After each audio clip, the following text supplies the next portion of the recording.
Hi. In this video, I'm going to show you how to change the username on Facebook. For this, we want to open Facebook. So, click on Facebook. After clicking, Facebook will start in front of you. Once Facebook is open in front of you, here we will see how we can change the username of our Facebook profile. For this, go to the menu, which is located at the bottom of your mobile screen.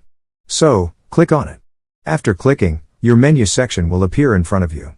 Here, we want to go to the top corner of your mobile screen, and you will see the gear icon. So, click on it. After clicking, settings will open in front of you. Once it's open, here you can see this is the Meta Account Center. And if you go to the end of that section, you will see a See More button in Account Center.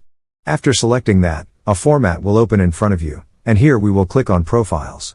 After selecting Profiles, the Profile section will open in front of you. Here, you can see two options. We will click on the first option because this is for a Facebook free. Clicking that will open a format in front of you. Here, you can see the option of username. So, click on it. After clicking, you can easily change your username from here. That was the way how to change the username on Facebook. Please support our channel for watching these kinds of videos. Thank you for watching this video.